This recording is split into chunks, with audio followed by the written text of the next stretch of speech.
Hi, and welcome to the Passionistas Project podcast, where we talk with women who are following their passions to inspire you to do the same.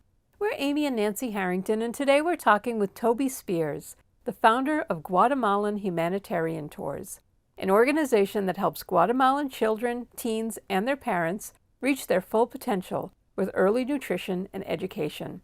Their service vacations take companies, families, and individuals on a journey where they give back while having a blast and remembering what really matters. So please welcome to the show, Tobie Spears. We're really excited to hear about everything you do, Tobie. What's the one thing you're most passionate about? Right now that I'm most passionate about is creating win-win situations. So for businesses, for corporations that are looking to give, then I feel like it's so fun to be that conduit where I'm like, hey, you want to give? I have a great suggestion. So I think just being a conduit for good is by far the funnest thing to do. What is that suggestion that you make?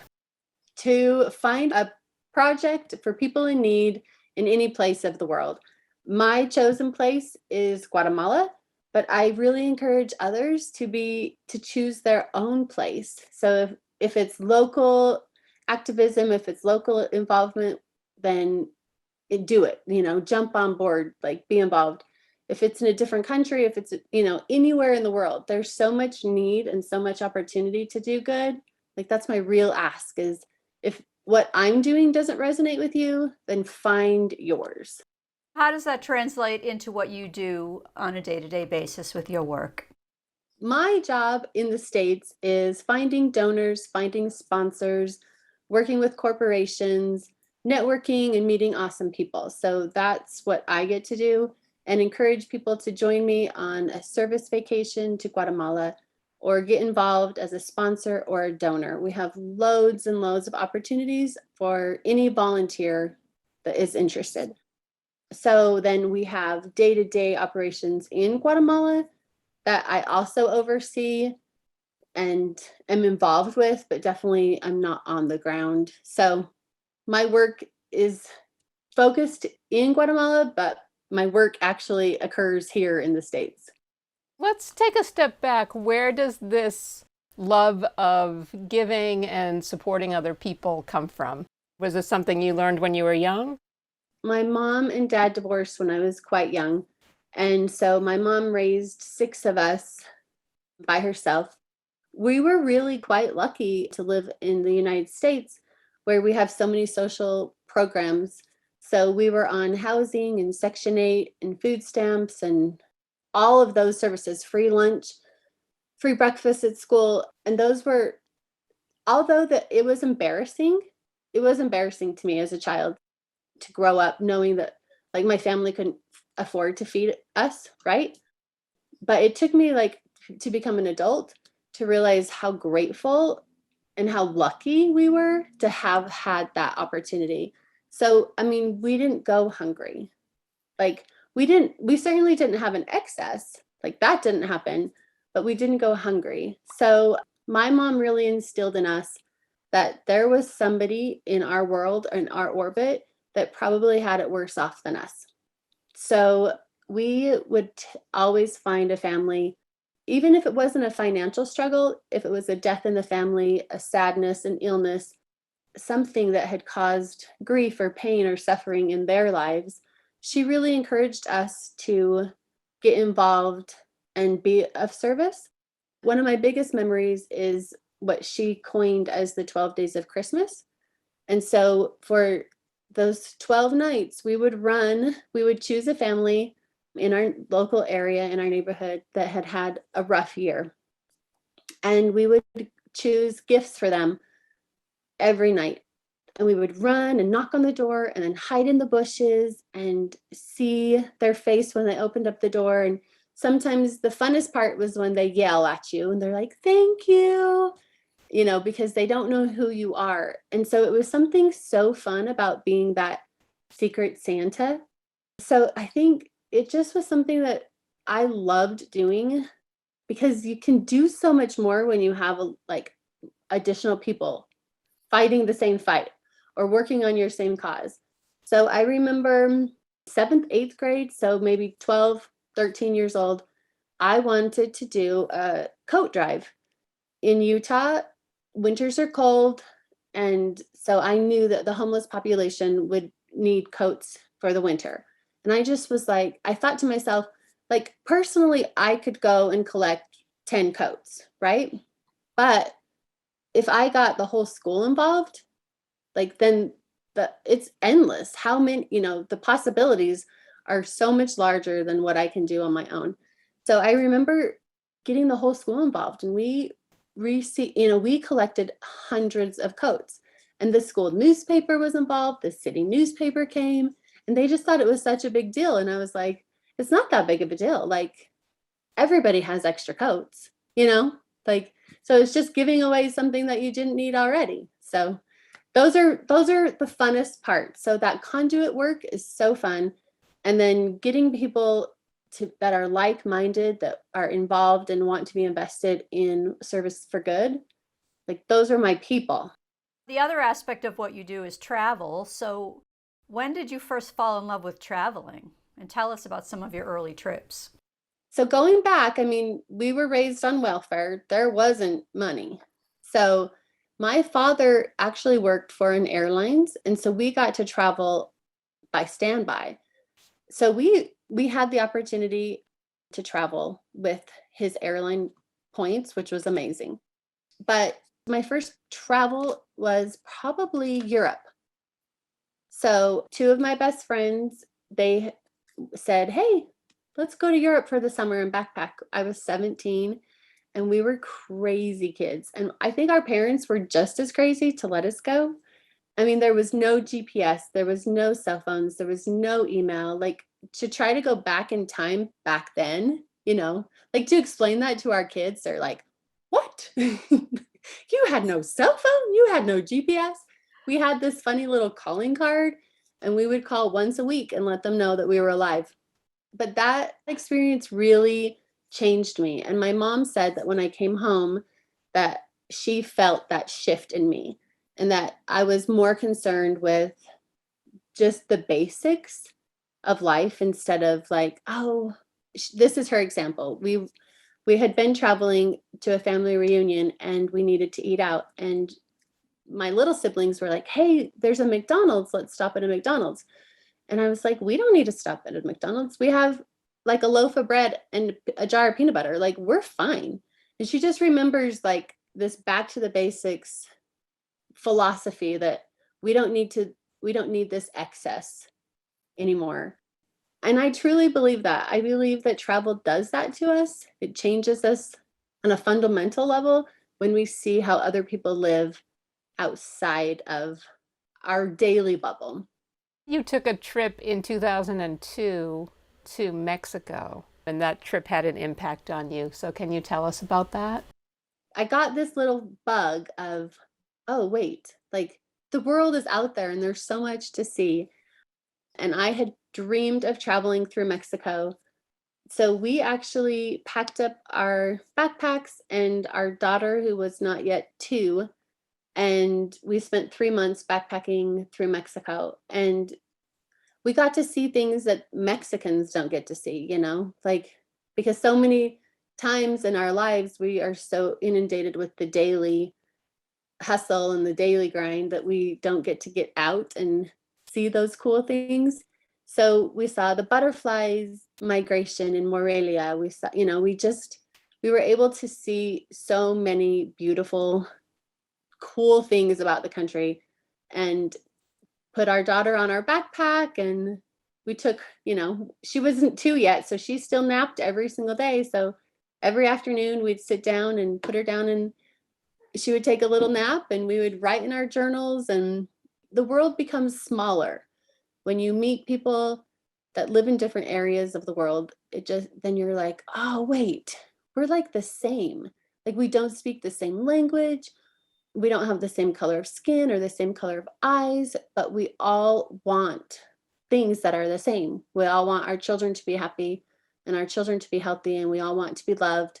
Like, those basics, that it's basic humanity. So I think that just makes a big impact for me.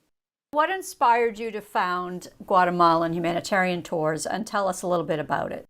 It's been nearly 11, 12 years ago. I met a woman who had talked about traveling with her family, and she was able to go to Guatemala with her family. And my husband and I had looked for years, actually. We had wanted to live internationally with our 2 children. And every organization that we connected with, they were like, "Oh, you have children? No, thanks." Like, that was just too much of an ask. It was too big of an ask. And so we had looked and looked and not found an organization that would take a family unit.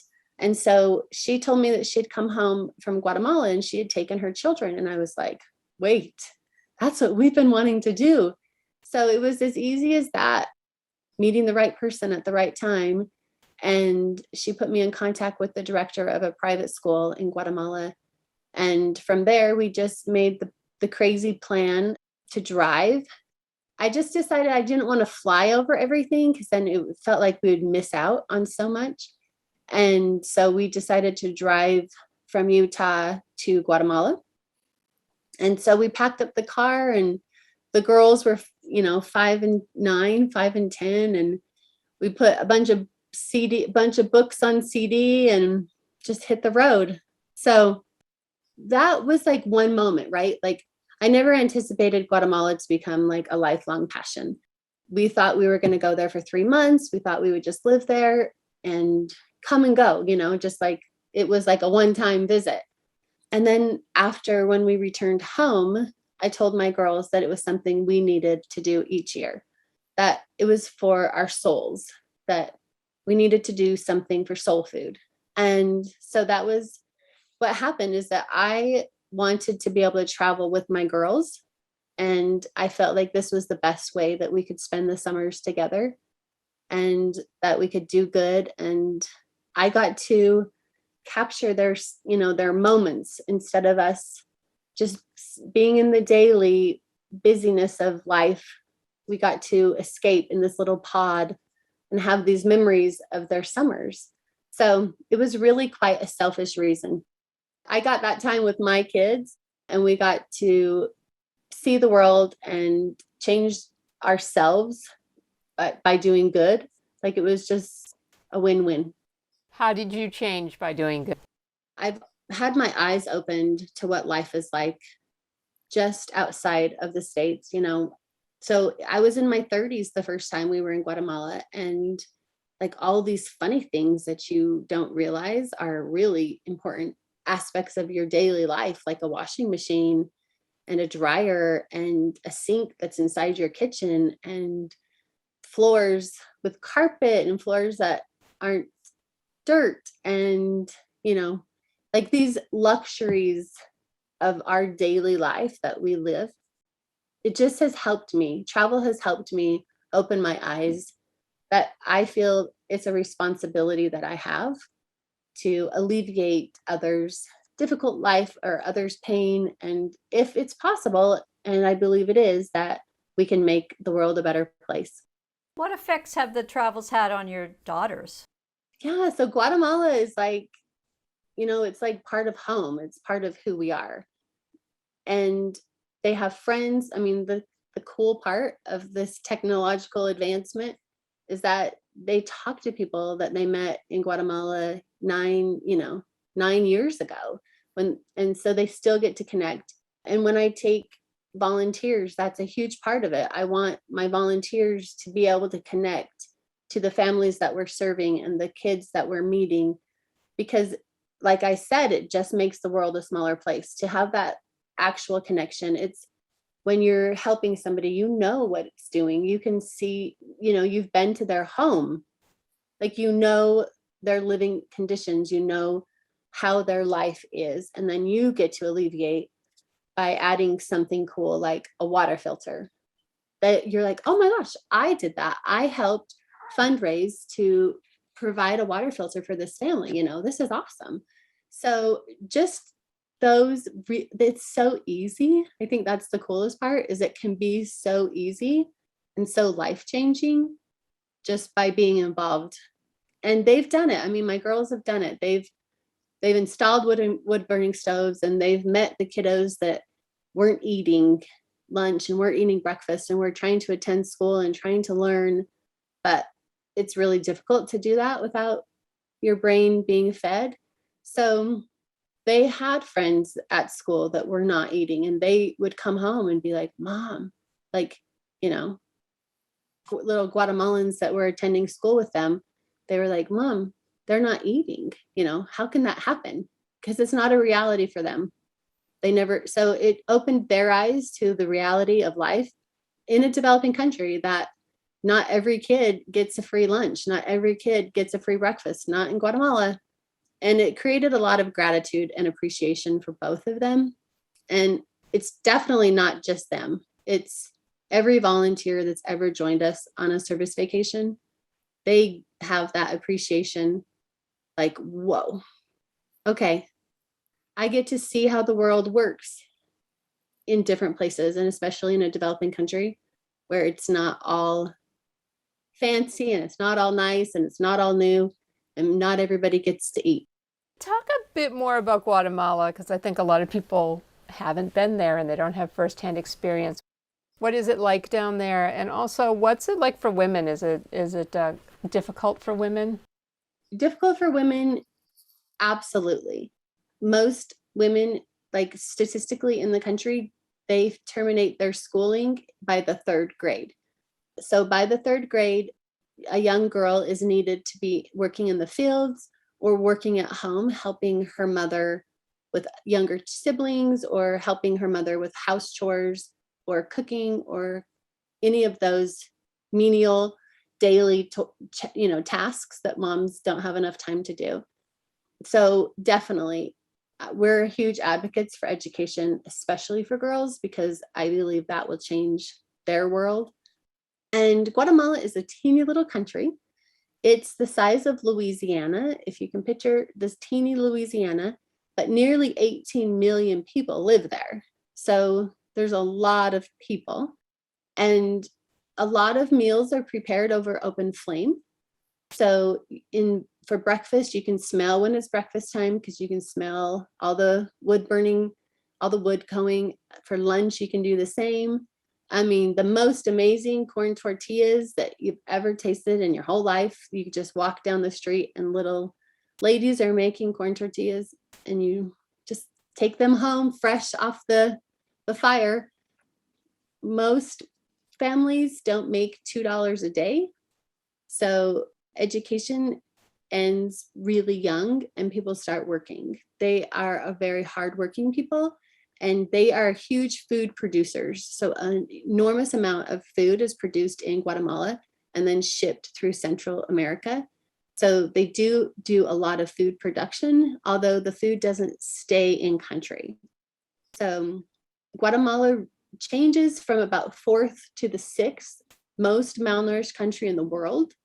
So the beauty of it is that we can make a huge impact everywhere we go by providing nutrition and education to any area in that little country. Some fun stuff about Guatemala is that they are very Mayan. So there's still 20 plus, like 27, 29 Mayan languages still spoken. And they wear ropa típica, which is like their traditional clothing. And you can tell, I couldn't tell, but a Guatemalan could tell where that person is from, depending on the attire that they're wearing. So they have their own like tribal outfits, super, super fun. And they're kind and generous and grateful, gracious people. Tell us about your education program and what you do. For 9 years prior to COVID, I had been leading humanitarian service vacations in country so that people could see the country and experience what it was like to live in a developing country. And last year, at the very beginning of COVID, I had a woman reach out to me, and she had just lost her job. And she has been an English teacher at the American school in Guatemala, and she had taught for 20 years. She has 2 young children at home, and she said, I would like to start a preschool. I was like, okay. we've been taking school supplies, hundreds of pounds of school supplies, backpacks, books, all sorts of things. We've taken all of those things to Guatemala for years. I'm a huge advocate for education. However, I don't think that education goes without nutrition. I believe that they go hand in hand.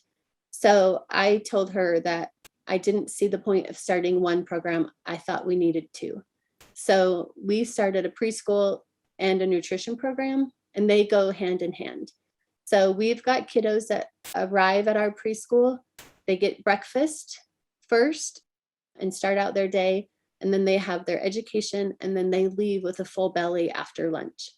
So they really do go hand in hand. When we began, we had 19 kiddos. Right now we're at 25, because I believe that we need to have a program that is sustainable. I have kept it small on purpose so that it's something that we can really afford, something that we can really do and not quit. That was my biggest thing, is that these families are depending on us. These kiddos are depending on us. And I needed to make sure that this was a program we could continue to do for years and years. So we have 25 adorable kids, and they come for nutrition, and we've been able to provide them with birthday parties and their very first book, that they've never had a book at their home before. And so they get a book for their birthday. We've been able to provide them with Christmas and Santa. And one thing that sets us apart about our program is that we require all of our moms to volunteer inside our program. And so each of our moms is volunteering 6 hours a week. And so she is invested, and she has to be there in order for her kiddo to be involved in our program, so that we're all a community. It's not just two people up at the top that are making everything work, that it takes an entire village to make this happen. So we're all working together to make it happen. We're Amy and Nancy Harrington, and you're listening to the Passionistas Project podcast and our interview with Tobie Spears. To learn more about her service vacations that take companies, families, and individuals on a journey where they give back while having a blast and remembering what really matters, visit Guatemalan Humanitarian Tours.org. If you're enjoying this interview and would like to help us continue creating inspiring content, please consider becoming a patron by visiting thepassionistasproject.com/podcast and clicking on the Patron button. Even $1 a month can help us continue our mission of inspiring women to follow their passions. Now here's more of our interview with Tobie. What do people who sign up for your humanitarian tours, what do they do when they get down there, and what's the day-to-day activity like for them? Part of my personal philosophy is that if you're in a country, you need to see it and experience it and fall in love with it. So we do hiking, and we hike a volcano, and we go ziplining, and we explore the awesome cities and go shopping, and just have like sightseeing adventures and some fun adventure travel. And then every day we have a service project as well. So we do get to spend almost an entire week, 5 to 6 days at our preschool, so that we go there each morning and we get to know our kiddos, and we're working with their homework. We're reading with them and playing and making sure that their education is going in the right direction. And then we get to go into their homes. So all of our families are a part of our community. And so we do an assessment of need, and we've done field trips where we go into each home and say, what do you need? So last summer, we actually had the opportunity to do bookshelves. During our home visits, I noticed that there were not like bookshelves, and that there was just piles of stuff, piles of items, clothing or cooking items or any of that, but it was just like on the floor. And I thought, for cleanliness, for sanitation, for just organization, maybe a bookshelf would be a good fit. So I approached the moms, asked the moms how that felt, and everybody thought that was a great idea. Instead of just gifting everyone a bookshelf, which we could have done, we required that everyone build their own. So we provided all of the materials, And we asked a carpenter to come and show our families how to build this piece of, it will be like a centerpiece for many of their homes because it's a nice wood bookshelf that's not going to go anywhere. It's going to last for years and years. And so they all got to make them and stain them and work together. And we had families working together. Due to COVID, we had a couple of families that were ill and not able to build their own. So our teacher and her husband got in there and helped build theirs for them. Our projects change every year, and that's just on what's important to the village and what they need. We did have the opportunity to install several wood burning stoves, and that's a huge gift. That's something that changes the whole family life in a day. So they're no longer cooking over open flame, which is safer for burns or falls. And then the fireplace is actually fluted out. And so then it's better for air quality and lung issues and asthma and just the air of the kitchen. So we were able to do all of that. I had a volunteer who did a big fundraising effort, and she raised enough to do water filters for all of our families. So it was less than $700, and she was able to provide 19 families with water filters, which is a really big deal considering that they were drinking dirty water before.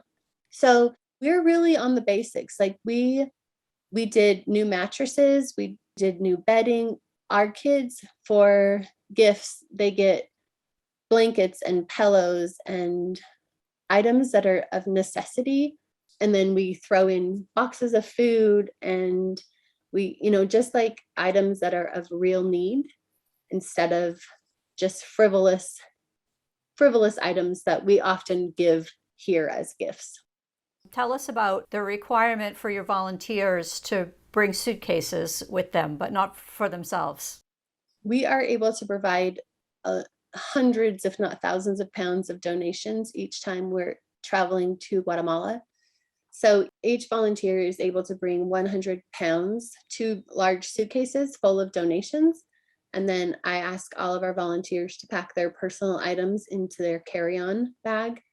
And so we've done all sorts of donations: washable menstruation kits, washable diapers that are reusable and washable. We've had organizations that have put together kitchen kits. So it's a whole washcloths, hot pads, scrubbers, just those items.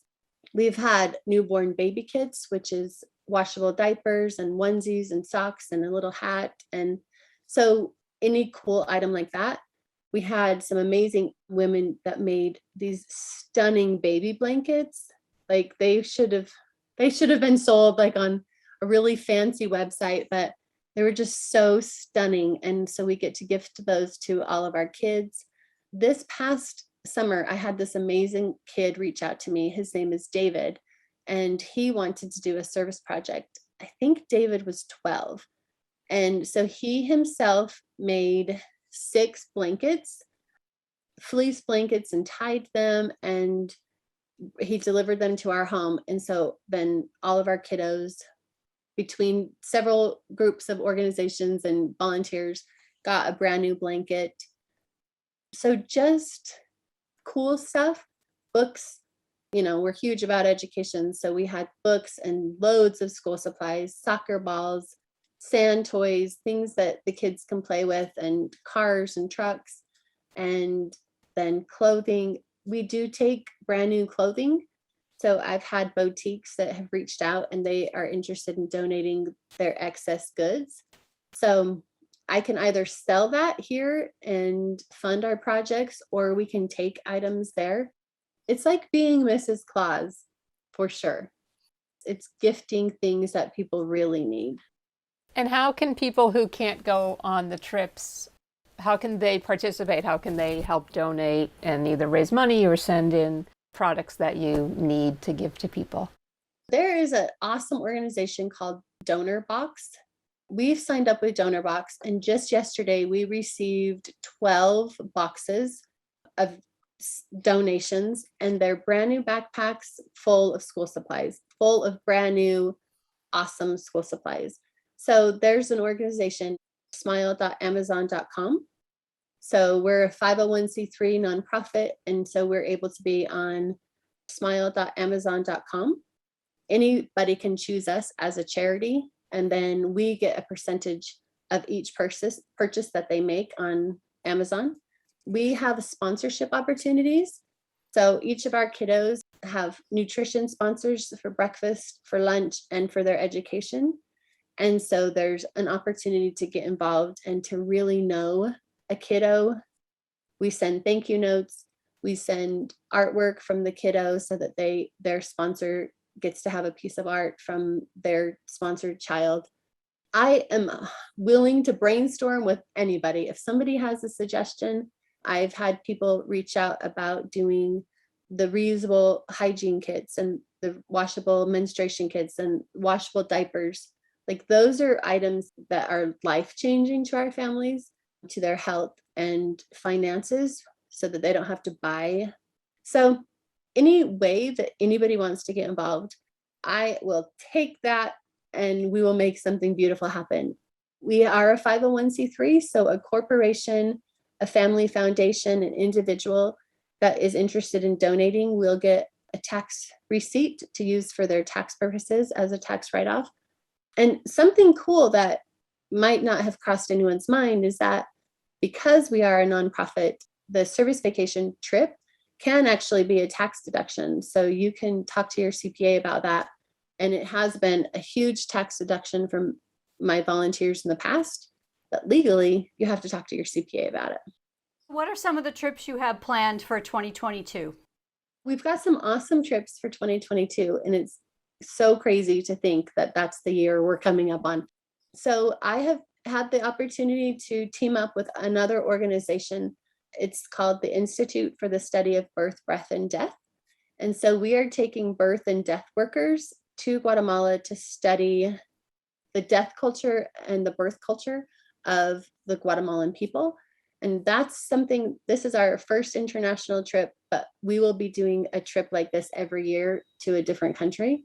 So that's a huge, huge move for us, and we're super excited.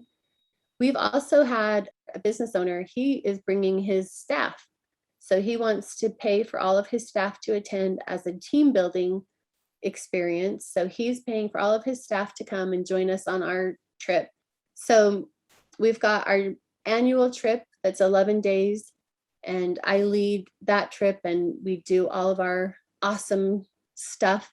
And then I can customize a trip as well. So like Zach, the business owner, I can do a 7-day trip for him and his staff. And we can go and install wood burning stoves or garden towers or work in people's yards and gift them this really amazing gift. So we can do that as a customizable option. And if there's a corporation that's involved and wants to do a bonus for an employee project or a team building opportunity, we can make any of those customizable. And the coolest trip that I am waiting for is, it's like the Mexican version of Dia de los Muertos, Day of the Dead, and it's called All Saints Day. And they go and fly big, humongous kites, and that's how they talk to their loved ones that have passed on. So there's some really fun opportunities to go there for the kite festival. We get to go to the beach and release turtles. There's the Caribbean side of Guatemala, there's the Pacific side of Guatemala, there's Tikal, there's highlands, there's rainforest, there's ancient Mayan ruins. Like, really, the whole country is just so fun to visit. So if anyone's interested, they can join our already awesome trip, or we can customize one for them. What's the most rewarding part of all this work that you've done? There's so many, but it's so fun to watch our kiddos grow. So we started with children that were like in the 3 percentile as far as height and weight. And so now we're tracking them on a regular basis. And so we know if they're growing in the right direction. And so we get to see them. And in the Spanish culture, it's socially acceptable to say to someone that they're fat. I know it's not acceptable in our culture.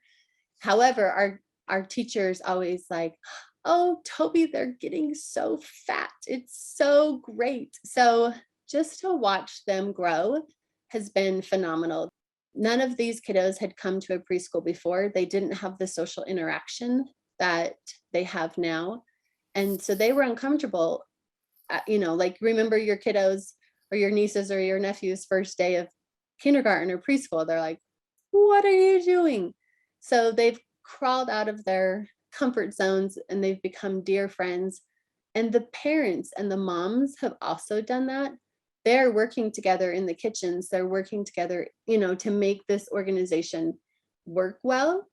And so they team up together and they're learning from each other. We also have this really cool program that's called the Parent Education Program. And so our parents jump on a Zoom call once a month, and we have all sorts of classes. So we're educating our parents as we're educating our children. We're talking constantly about nutrition and malnutrition and healthy foods versus junk foods. We've covered topics such as personal hygiene, COVID, protections of washing your hands and staying very safe. We've covered birth control and women's bodies, and we have a medical director who's able to convey all of his medical knowledge as a Guatemalan doctor to the Guatemalans so that it's on the same level instead of like someone from the outside coming in and educating. So we have awesome education programs going on. We've got charity concerts that we're involved with that have been fantastic because we get to involve our families. We get to, thanks to Zoom, you get to like turn on Zoom and have a concert with our families in Guatemala and with people all around the states or the country, the world. Like it's just, that's so fun. What's your dream for Guatemalan Humanitarian Tours? I'm a dreamer. My husband, he says he keeps me grounded because I would fly away with my dreams. So big dream, we would like to have a building. We would like to have a building and a soy farm so that we would be growing soybeans. The dream is to produce our own tempeh, our own soy milk ice cream, items like that. There is a program that's not far from us in Guatemala that was created nearly 40 years ago, and it's still running successfully today with the Guatemalan people managing it all. So that's like big awesomeness. And then inside that building, we would have a commercial kitchen. Our moms have taken canning classes and baking classes where they could put that kitchen to use and then just open it to create a cooler community vibe where it's a safe place for people to come for learning, for education, for work, and definitely including the soybeans and all of that. What's your dream for the kids that have been a part of the program? That they finish school, that from our preschool, they migrate into a private school, and so that their sponsor gets to sponsor them through our preschool program, through their schooling program until they graduate high school, and then college. I mean, there's so many different opportunities for Guatemalans with a good education. So I believe that we can change the trajectory of their lives with education. So that's the big goal. So last month, we actually had a terrible tragedy and one of our kiddos passed away. Anthony was 4 and he died because his appendix burst and he didn't get the help he needed. So to try to come to terms with that, we decided that we would create a sponsorship program for Anthony's sister so that she can go to school in his honor, and that we can change her life through education. Because although her mom doesn't know how to read or write, that doesn't have to be her reality. She can learn to read and write, and she can have that voice, and she can stand up for herself, and she can choose when she gets married, and she can choose her education, all of those things that we want for all of the kiddos. Those are our big dreams. that they're safe and happy and healthy, and they have autonomy where they get to make their own choices about changing their own lives. And I'm sure you've heard this. There's this beautiful African proverb that says, if you change the life of a girl, then you change the life of that community, because statistically, she stays.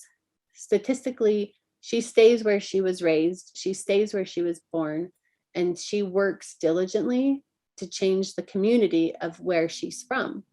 And so then we get to do that with Kelly. In Anthony's honor, we get to change her life just through education. Thanks for listening to our interview with Tobie Spears. To learn more about her service vacations that take companies, families, and individuals on a journey where they give back while having a blast and remembering what really matters, visit Guatemalan Humanitarian Tours.org. Please visit thepassionistasproject.com to learn more about our podcast and subscription box filled with products made by women-owned businesses and female artisans to inspire you to follow your passions. Get $45 of free goodies with a 1-year subscription using the code WINTERGOODIES. And be sure to subscribe to the Passionistas Project podcast so you don't miss any of our upcoming inspiring guests. Until next time, stay well and stay passionate.